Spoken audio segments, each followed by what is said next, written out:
Welcome to a new series on the channel, where we dive deep into the spine-chilling worlds of the survival horror games and their kills. I'm Kassa, and in this series, we'll be exploring the stories, themes, and gameplay mechanics that keep us on the edge of our seats. In our first episode, we're taking on Outlast and its Whistleblower DLC. Outlast is a survival horror game that delves deep into themes of psychological terror, isolation, and the human condition. Set in a psychiatric hospital, players take on the role of investigative journalist Miles Upshur, who uncovers dark secrets of the Mount Massive Asylum while trying to survive against horrific entities. The game emphasizes stealth and evasion, as players have no means to fight back, which creates a tense atmosphere where every sound and shadow can be a potential threat. It raises questions about morality, sanity, and the consequences of unchecked human experimentation. It is a game that challenges not just your reflexes, but your very psyche. We'll journey through the nightmarish halls of the Mount Massive Asylum, uncovering the unsettling lore behind its dark past, and discuss what makes this game a true masterpiece of horror. The game begins with Waylon Park. Waylon, what an actual name. I feel sorry for that man. A freelance software consultant sitting in an empty underground server room beneath the Mount Massive Asylum, a facility for the criminally insane. Waylon appears anxious as he hurriedly sends a whistleblower email to the investigative journalist Miles Upshur. Immediately after sending the email, we hear a man at the door asking questions what Waylon is doing in here. The man informs Waylon there's a problem with the morphogenic engine. We'll find out about the morphogenic engine in a second here. I'll give you the lore behind it. And leads into the engine room, Waylon being responsible for the software in the engine room. As Waylon's going to work, a new patient, Eddie, later known as the Groom, or we're going to call him Big Ed Dog. You're going to see what sort of experiments he does later in the Whistleblower DLC, and some horrific sights, and man, we're going to have a lot of fun with Big Eddie. During the procedure of them trying to put him inside the pod, he breaks free from 3 or 4 guards, runs to the window and desperately pleads for help. But you know Waylon, with a name like Waylon, he can't help anyone. The guard grabs Waylon by the arm and instructs him to get back to his work. Waylon quickly fixes the monitoring system. As he witnesses, look at Eddie's face. He's getting absolutely brutally mutilated, absolutely brutally assassinated. Then we get told to leave immediately. He returns to his desk. We find Jeremy Blair, an executive at the Murkoff Corporation, waiting for him. But Jeremy is visibly furious, probably because Waylon slept with his wife last night. I thought that was pretty crazy. I'll be mad too. You know, maybe Waylon's got that game, you know? The guards grab Waylon, throw him to the ground, and Jeremy says, "You have committed to the morphogenic engine program."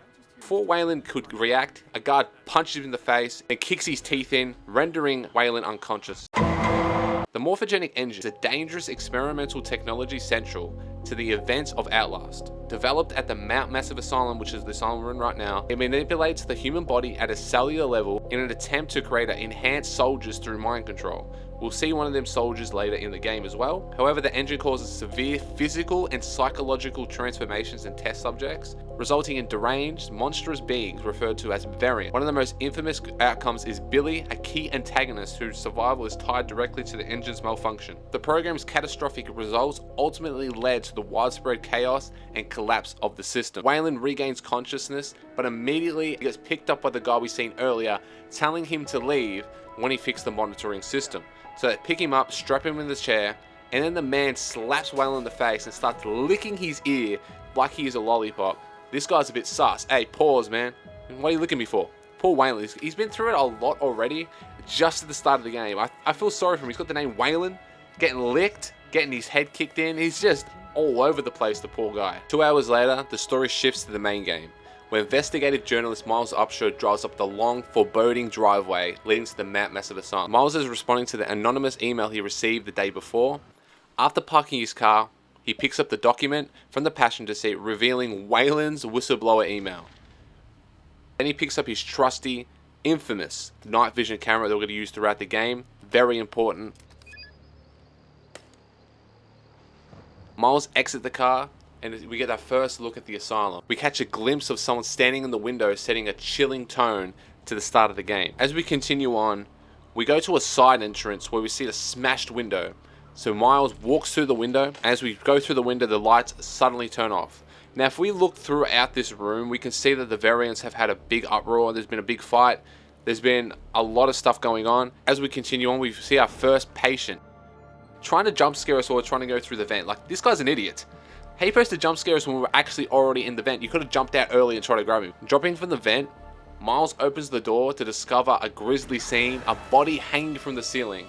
But as you hear the screams, that is actually Miles screaming at the top of his lungs like a little girl. But as we move further on, we stumble across an impaled SWAT team member. Looks like he's a pig on a spit. So the fat SWAT team member is impaled on a spike like a pig on a spit. That's pretty funny, marking the first official death that we encounter throughout the game. Now they're the kills I'm going to count towards. We will see a lot of bodies stumbled across the whole map, but we're going to count the ones that we actually see happen, and we'll calculate every single body, everything, to show you the whole kill count at the end of the video. This gruesome discovery does set a stage for the gruesome terror to come. We meet the one, the only, fat piggy pig, the absolute pig himself, Chris Walker. As we try to squeeze through a skinny gap that he could never dream of fitting through, he grabs us and throws us out the window. Chris Walker was a former US MP war veteran, having toured Iraq and Afghanistan. He was admitted to the Mount Massive Asylum after losing his mind and brutally murdering several inmates, as well as his psychotherapist, Dr. Claymore. After being experimented on, he is now horribly disfigured, turning into a monster. Thanks to all the experiments, he was gifted with extraordinary amounts of strength, superhuman strength they may say. As Miles drifts in and out of consciousness, he is held by a grotesque, ugly, hideous old man, referring himself as the Apostle. We'll find out more about him later in the video. After regaining full consciousness, Miles finds himself in a long, ominous hallway.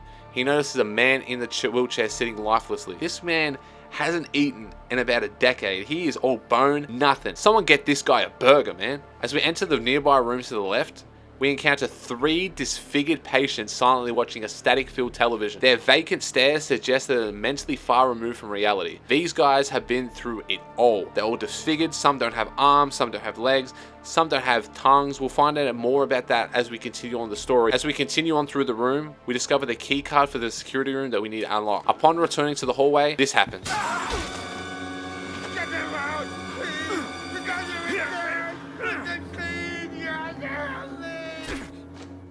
As Miles explores further, he stumbles across several lifeless bodies in the bathroom and adjoining rooms. As you see in the bathroom, there's a guy leaned over, looks like he's giving him something, you know, a special.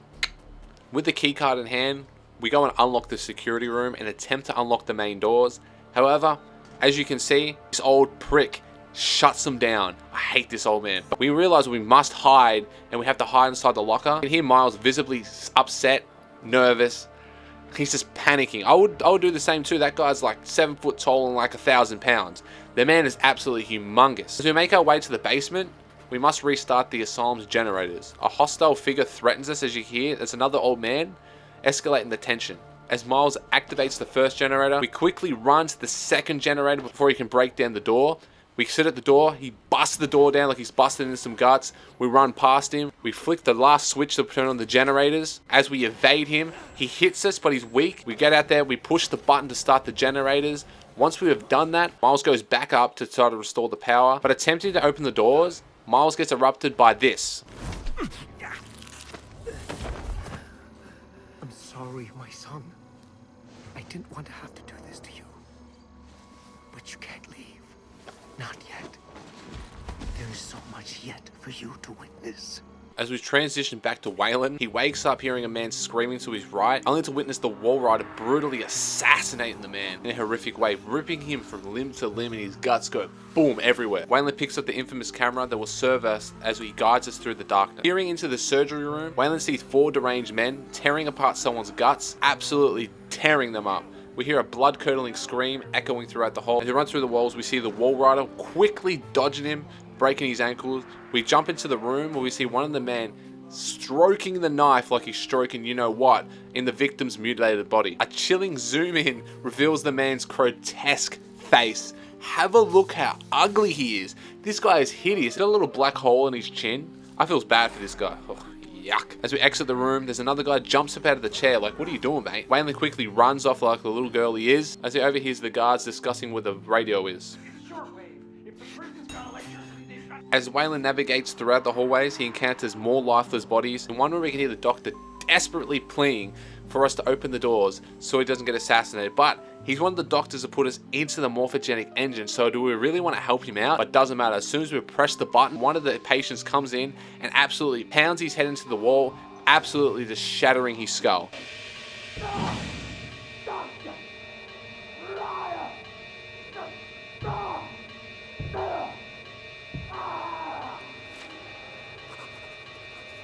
As we're trying to run away, we see a man run out and lock the door behind us, locking Waylon in. Waylon must look disfigured, so he's disfigured with the name Waylon. Man, this guy has no hope. But as you see, we have 6 more mangled bodies littering out throughout the darkness here. As we enter another room, Waylon discovers a deranged man eating what appears to be human flesh. The gruesome scene goes worse as we explore the makeshift kitchen. We see bodies hanging. We see him have a pot full of arms. This man is just eating someone's guts. This guy is absolutely incredibly deranged. Waylon moves past the carnage and we walk towards him. As he puts the guy's head inside the microwave, it pops, blood going all over our face. Now let's find out about Frank after he just busted all over us. Frank's descent into cannibalism is a direct result of severe psychological and physical torment he endured during the Mount Massive Asylum. Once an ordinary man, Frank attempted to expose Murkoff's dark secrets, only to be captured and subjected to the same inhumane experiments he sought to reveal. The deprivation, stress, and possible influence of the morphogenic engine warped his mind, driving him to madness and cannibalistic tendencies. Frank's actions reflect the utter destruction of his humanity, making him a tragic and terrifying figure in this asylum's twisted story. Come to a dead end where we see handcuffs locking a door. We need to find a handcuff key to unlock this door to go to the next area. As we jump over the door, we encounter Frank once again. He's trying to eat our guts. As you hear in the background, he's like, meat, meat, I want your meat. Like, man, pause. While Waylon narrowly escapes and jumps into a small gap, a guy with no hands and no eyes. The man is disgusting. So we go and pick up the key, unlock the handcuff door just in time.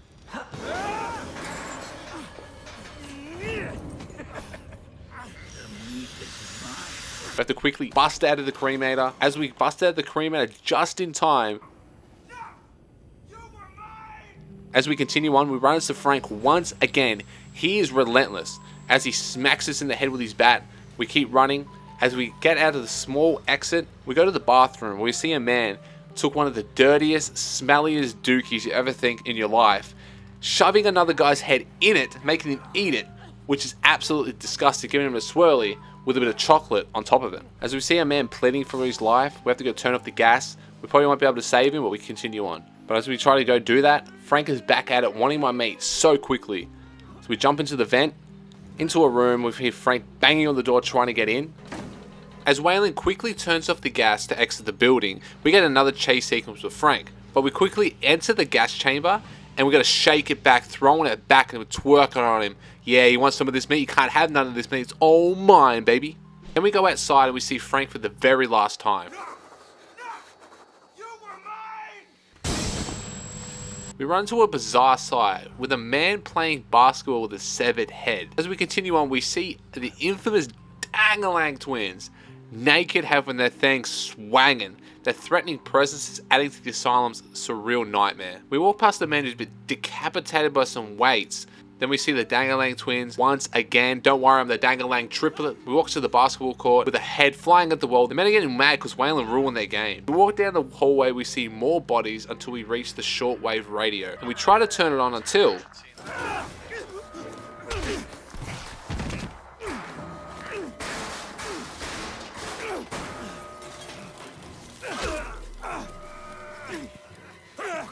Waylon, you couldn't just keep your mouth shut. Lucky for us, Piggy Pig is here to save the day once again. The fat dog comes to my rescue. We quickly break his ankles. We're too fast for him. We escape his fat, greasy fingers. We go through a small, insignificant gap that he could never dream of going through because it's made for skinny people only. Sorry, Big Pig. As we continue on, we see more bodies until we see the dirty priest writing on the wall down the drain, writing on the wall in blood. It's very creepy. We turn to a guard saying Waylon isn't human anymore, locking the door and shoving a locker over it so Waylon cannot exit. Did Waylon become a deformed patient? As we escape the fat dog once again, we jump out the window and we see Eddie for the very first time after he's been mutilated and he's into his final form. We encounter a guy called the Jerker. He is there over some dead corpses, you know, just giving himself some good. It's unbelievable. It's actually insane what this guy's doing him. He's going to town on himself over some corpses. We switch the power back on until... and we come back down and the Jerker is actually gone. We turn the switch back on, we turn around and the Jerker lops his load on us, which is absolutely filth. pause, he chases Waylon until we get to the next area, where we crawl underneath the fence to see a man falling to his demise once again. Continue climbing the tower until we get to a gap we have to jump across. When Waylon jumps across, he does make the distance barely. He grabs onto a wooden plank, which breaks, which makes him fall deep into the building. We see a hanging body, and we keep shimmying until we see... If they catch us, they'll give us to him. The man downstairs. As we jump over the wall into a screaming man with a machete, he hits us, but luckily it is not fatal. We run into a horrific sight. It looks like a head has been shoved inside a man's insides. It is one of the most horrific things I've seen in any video game ever. Eddie has taken away the man's genitalia and shoved the head where the genitalia used to be. As we find another door in the darkness, we see Big Ed Dog. There he is. As we bump past Eddie to get to the next area, we can hear Eddie talking about a bride. What I was talking about just earlier. He wants a bride because his mum said you will get married, son. And then he can't find a woman within the asylum because he already heard about it earlier with the law. There's no more women left inside the asylum. He has become overly obsessed with it. We quickly push the blockade before he can grab us. Waylon runs towards the ladder. He leaps to it. He grabs onto it, but Waylon has a fat ass and he falls down onto a piece of wood that then goes through his car, rendering him almost immobile, so we will have a limp throughout the rest of the game playing as Waylon. Rather die than be with me. Yes, I would rather die than be with a big creep just like you, Eddie. I'm sorry. I would rather have my dangling attached to me and die a gruesome death than ever be alone with you or be your bride. I am sorry to break it to you there, Big Ed Dog. But as the elevator goes up, we have to continue on. And as you can see on the walls, it said, Mama ain't happy, nobody happy. He's overly obsessed with his mother. As we quickly try to open the door, we cannot. We have to hide inside the locker, but we ain't safe. Darling, can't hide from me. You make yourself a gift for me. A delicacy to be unwrapped and unwrapped again and savored. This will help you relax. We wake in a prison cell, disorientated after the unsettling experience after Father Martin had fondled us. We're not going to walk straight for weeks. The walls are covered in cryptic writing left by the previous occupant, none other than Father Martin himself. The revelation ties deeply into Father Martin's lore, providing insight into the twisted faith and motives. Determined to escape, Miles leaves the cell, stepping into a dimly lit corridor. In the distance, we can catch a sight of the infamous Dangalang twins.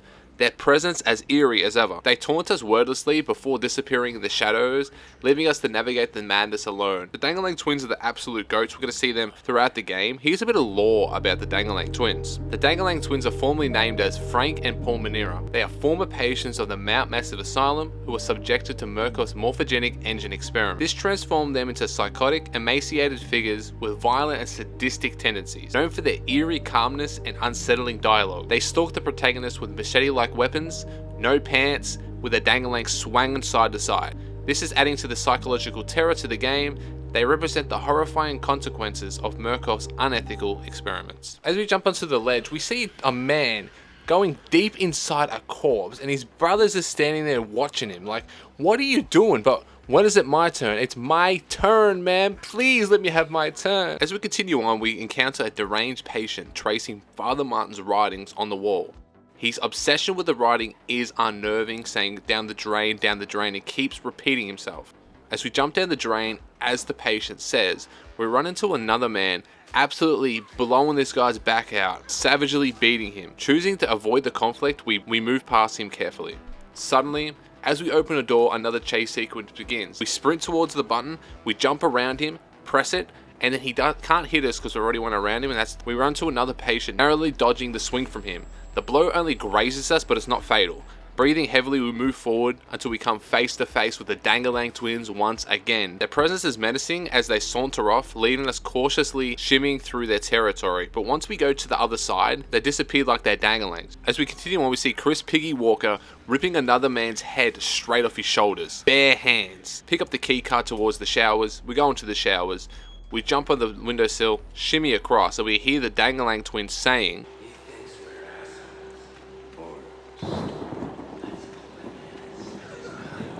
But once we jump through the other side, we can go behind the Dangalang twins and have a look at that big juicy gat. They can't hurt you, by the way. They run away. We enter another room and there's a button right in front of us. As soon as we press the button, Piggy Walker is relentless. He smashes through that window to chase us, but we narrowly escape by going into the vent, dropping down. As we run towards the door, we open it, and just as we try to exit, flames erupt from the door, forcing us to fall into a pile of lifeless bodies in a dark cell. The room is suffocating. It is filled with corpses, but we have to press forward. And we hear a deafening thump, signaling Piggy Walker's return. Another chase ensues, but the massive figure struggles to keep up, allowing us to escape through the very narrow gap that he can only wish of going through.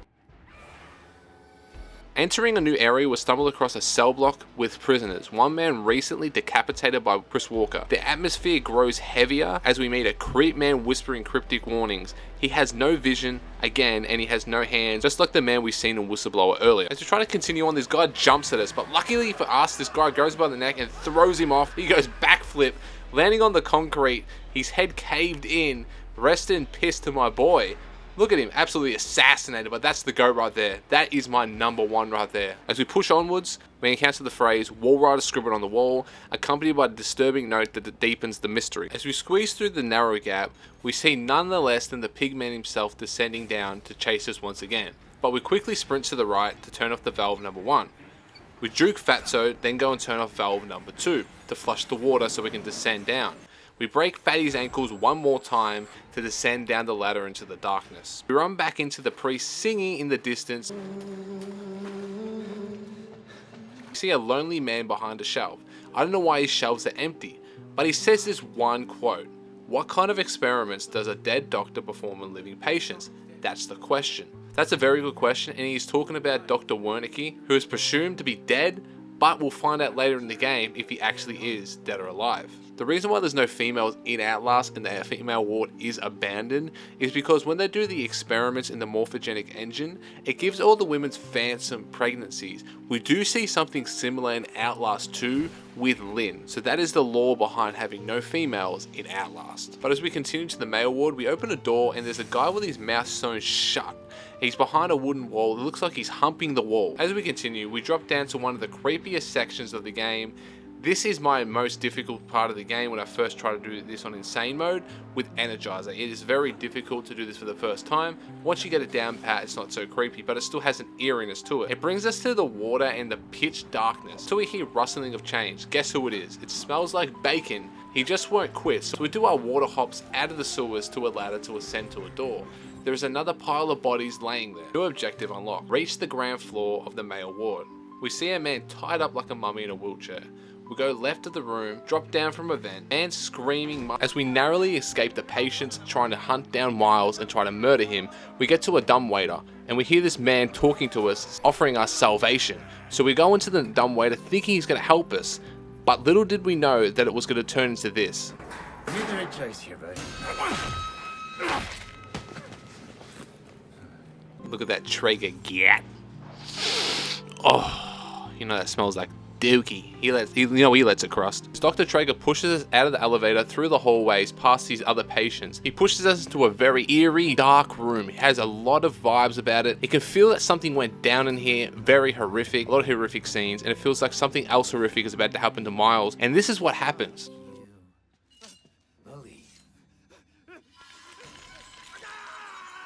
paying attention? Don't pass out on me. There's still a lot for you to absorb.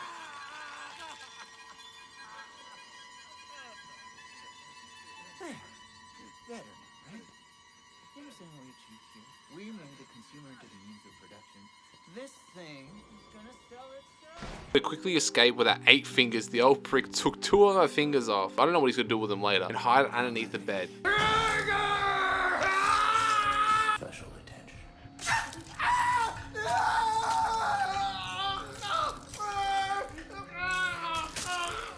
That guy got absolutely assassinated. We quickly run, iconic vent, quickly jump to the right, run and hop to slam the door in his face. Quickly we push it to the limit to another vent. So we see the elevator key shining in the distance. We grab it, busting past Traeger to get into the elevator where we are safe. This is the only time we can actually fight back in Outlast. We push back Dr. Traeger as he swings his scissors around, missing us barely, but we push him and he falls into the gap and he goes crunch. Rest in piss, you old man.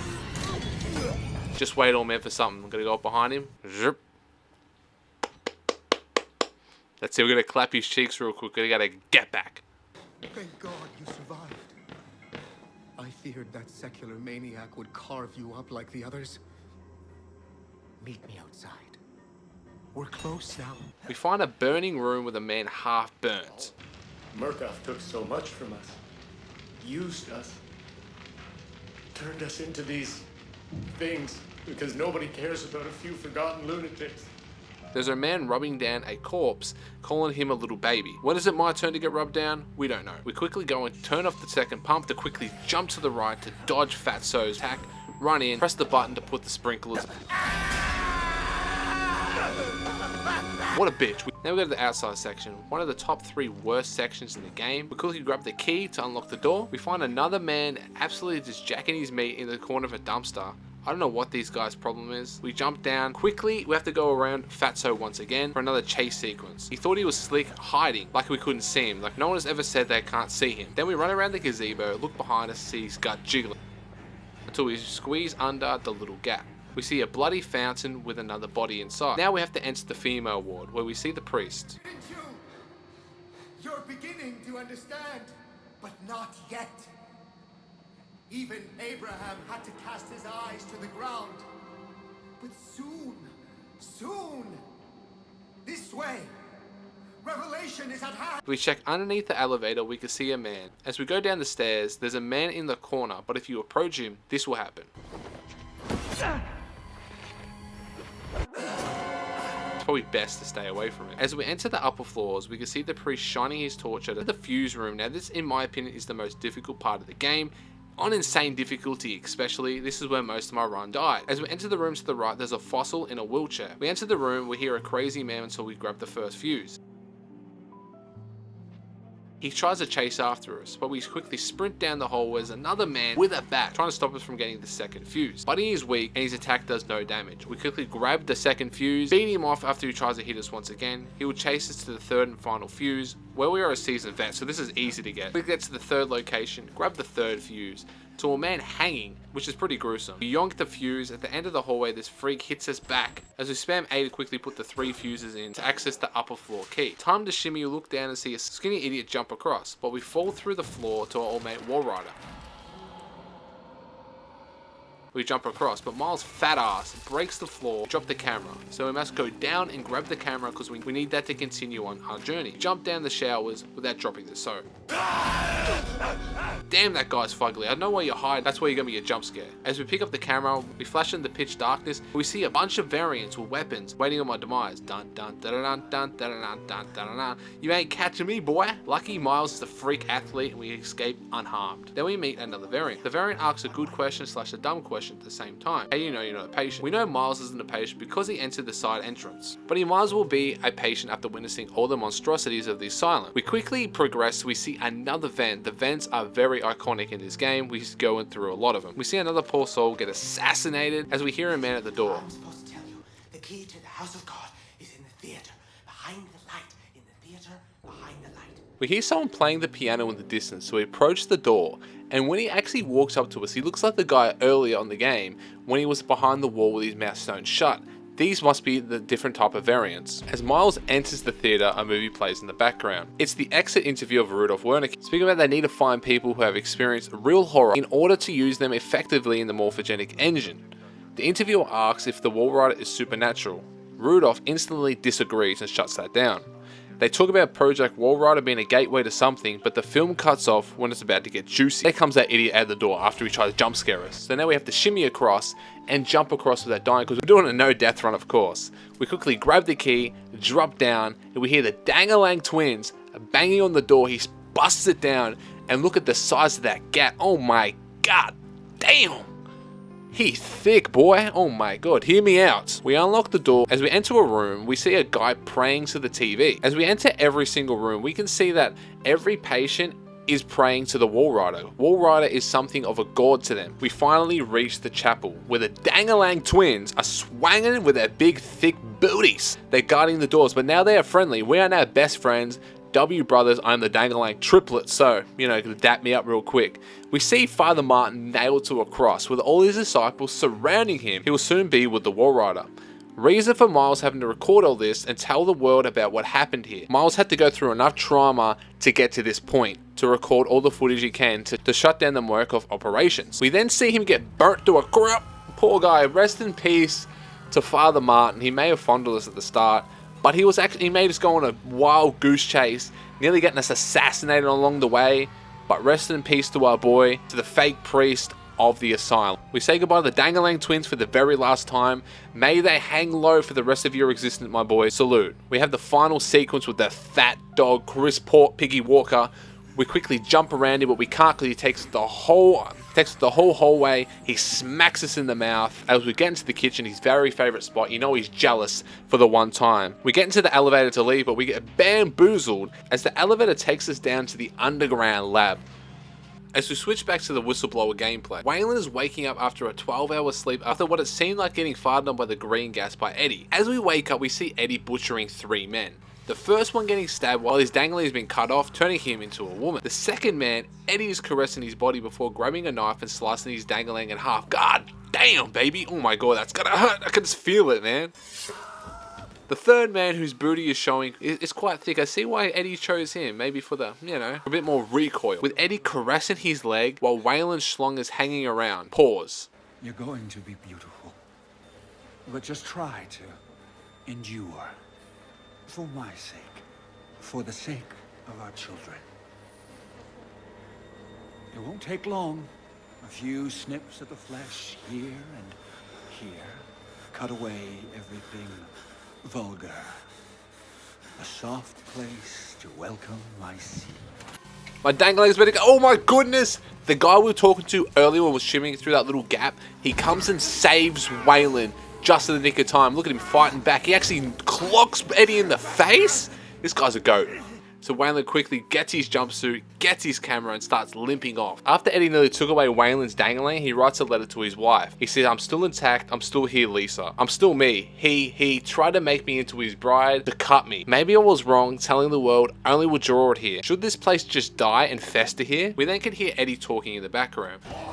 Then he appears. Waylon quickly jukes him around the table, hops along. I don't know why Eddie can't keep up with him. Eddie must be slow. While we're running away, we're talking smack to Eddie, telling him he can't have none of this. He can't have my dangling. He can't have my booty. He can't have me. I'm not going to be his bride. I ain't going to be nothing. You're going to be alone forever, you sick freak. I never understood why Eddie just walked around and let Waylon hop slowly. Makes no sense. So we see a window and we quickly jump out. And Eddie keeps calling us a filthy whore, but yes, we are a filthy whore. But guess what, Eddie? I'm a filthy whore with a dangling. A filthy whore with a big old dangling. Bigger than yours, Eddie. You just wish you had a big old dangling like this. So we see a battery. When the morning's gone, I can go on batteries. Batteries. When Eddie wants you dangling, but it's bigger than his, so he gets jealous. Batteries.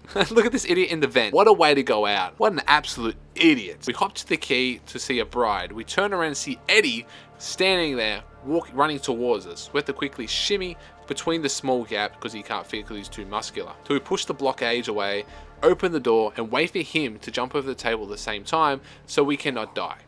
Then we vault it over. After escaping Eddie, we finally reach the door. But as soon as we reach the door, Eddie comes and clocks us in the face, and he's going to start talking absolute smack to us. I tried, and I tried. You all betrayed me. You can hang like the rest of them. So many bodies without schlongs. This is a brutal way to go out. I would not want to go out like these guys. Having their danglings cut off and having breast implant without their will, without their consent, is absolutely disgusting, diabolical, and that should never happen in any human history. This is a horrific sight. Luckily, Waylon has been feasting at all the buffets because the roof eventually gives out and Eddie gets impaled on the spike, which is kind of funny because he's like Chris Walker in a way, you know? He's like that guy at the start, the SWAT team member. He had the same demise as him.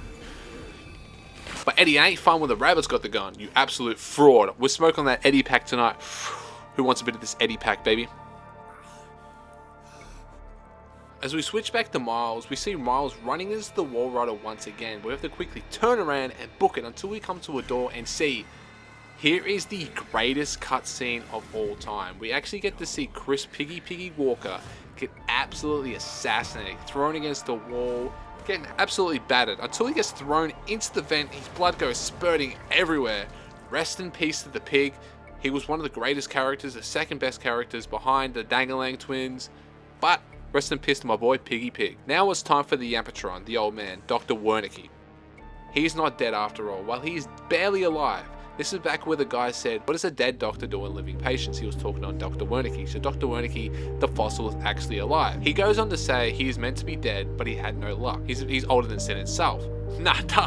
Luckily, he's like 1,000. Lucky I'm only 19. And he's only here because of Billy. He hopes to take care of him and speculates that Billy thinks he is his father, since he certainly loves him, the poor idiot. He begins talking about the project about nanohazards, little microscopic machines that use the psychosomatic direction to engineer the precise molecules necessary, he said. It was foolish to think that he could control it, and he asks Miles for a favor, to murder Billy, turn off his life support, undo the work that he has done, because no one can leave Mount Massive Asylum until Billy is dead. Now we enter the lab where we find Billy in his pod chilling. We have to go turn off 2 valves. We go to the right first, quickly turning off the first valve.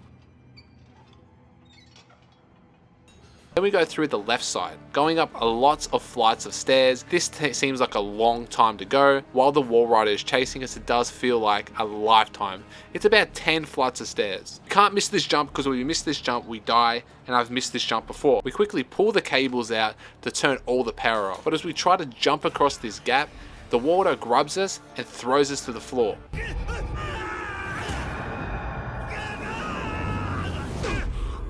Now this is the final chase sequence of the game. We quickly get down to Billy's pod, slam a hand on the machine, which makes Billy turn into a big pile of blood. He is absolutely assassinated. Rest in peace to Billy. He is going to succumb to his demise. Miles records him. After ending Eddie's wrath, we look outside the window to see the church burning in the distance, seeing what Miles seen earlier, seeing the priest succumb to the burns. After the wall rider busted inside us, the biggest fattest nut ever done, I don't know where the wall rider is gone. But as we struggle to walk, we open the doors to see the fossil and the SWAT team standing there waiting for us like noobs. They actually unload all the bullets into Miles, but little did they know that Miles has become the host. Have become the host. Jesus God, what is that thing?